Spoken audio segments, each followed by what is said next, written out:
Filipinos once again. Philippines is dubbed as the selfie capital of the world. What kind of image does this tell us about the Filipinos? Thank you. The image that... Okay. For me, we are Filipinos always encounter problems in our lives.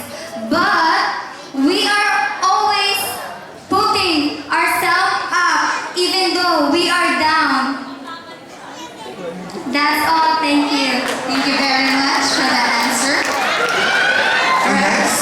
So next we call on candidate number 6. You may get a question. The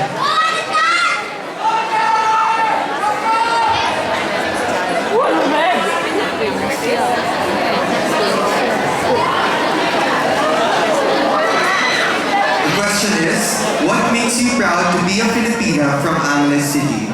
Let me repeat. What makes you proud to be a Filipina from Angeles City?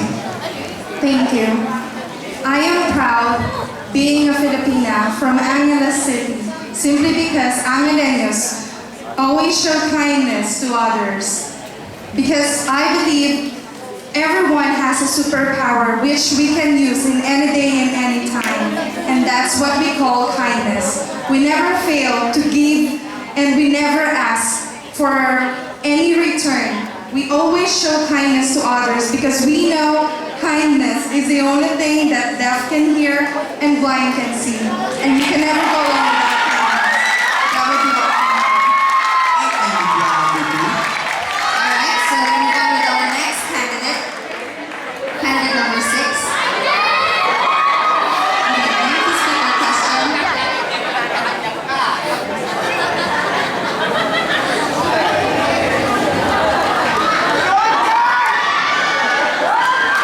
Okay, so this is your question. What unique Angeleno trait can the foreigners learn from us? Once again, what unique Angeleno trait can the foreigners learn from us? I believe that Angeleños has many unique personalities that we have.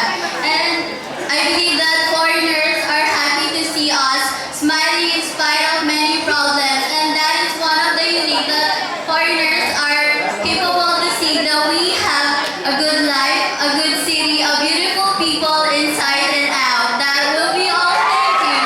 Thank you very much, candidate number 6. So now we call on Mutya number 7.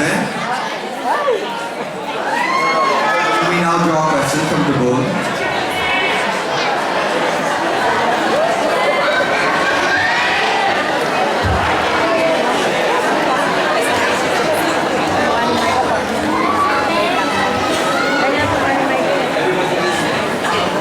If a little girl asks you why you want to be a beauty queen, what would you tell her? Again, if a little girl asks you why you want to be a beauty queen, what would you tell her?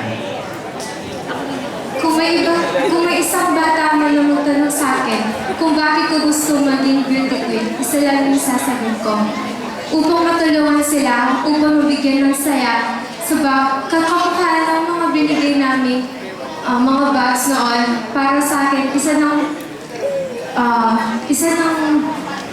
bagay yun na hindi mabibili ng pera ng tao kung hindi ang kasiyahan ng isang bata. Yun lamang po. Thank you so much, candidate number 7. Now we call on candidate number 10.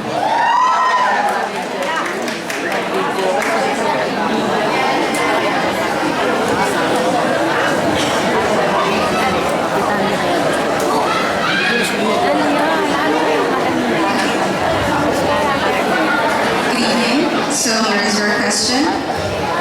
What would you do, especially to the women of Angeles, if you will be crowned as the Mutyaning Angeles 2015? Again, the question is, what would you do, especially to the women of Angeles, if you will be crowned as the Mutyaning Angeles 2015? If I will be the next title and be the Mutyaning Angeles 2015, I will promote an advocacy which is for women who are hopeful of becoming title holders, because we all want to inspire other people, especially those who are out of school youth. So if I will win tonight, I will inspire other women to help other people and to show respect and love. Thank you. Thank you for your answer. Thank you. Now we call on Mutya number 14.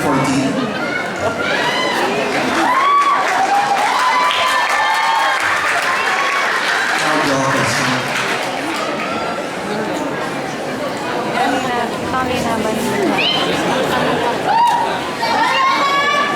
What for you is the biggest problem of our country right now? And what is your one suggestion to solve this problem?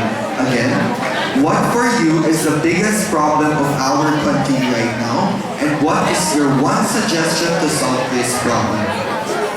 I think the biggest problem that's facing with our country now is we are receiving a lot of criticisms from the other country. They are putting us down. But you know guys, we shouldn't let that to happen because we should use those criticisms as our inspiration so we can strive more, we can be able to do what we need to do, and so we can become a successful individuals beyond their expectations to us. Thank you. Thank you so much, candidate number 4. Now may we call on candidate number 19. 17. Please draw your question.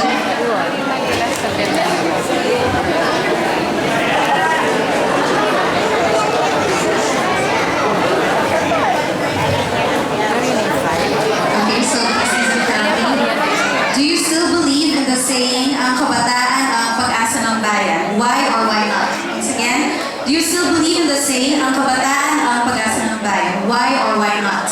Naniniwala ako sa sabihan na ang kabataan ay pag-asa ng bayan dahil ang kabataan ngayon ay kakaiba, maraming nalalaman sa maraming bagay at sila ang responsibilidad sa lahat ng bagay. Salamat po.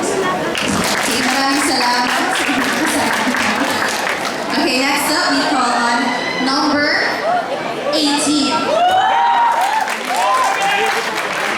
Is there a question?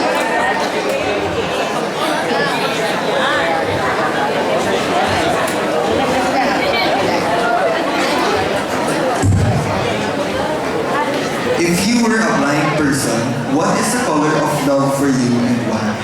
Again, if you were a blind person, what is the color of love for you and why? If I were a blind person, for me, the color of love is of course red. Because red represents love. And love is very lively and very happy for me. That's all, thank you. Thank you so much, candidate number 19. Now may we call on candidate number 19. Please draw your question.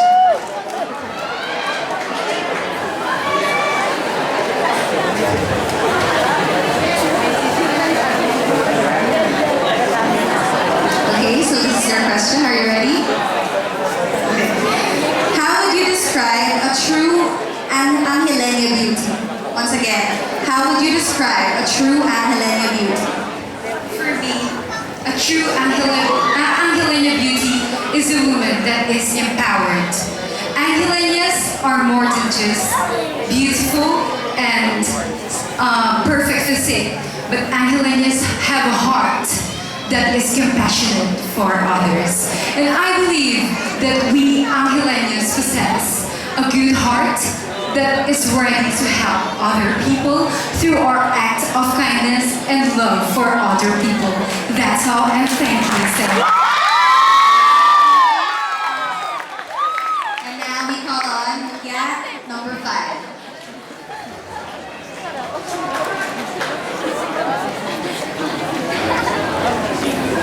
For the last question.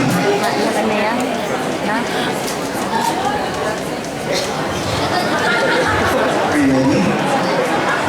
If you can change one thing in our country instantly, right now, what would it be and why?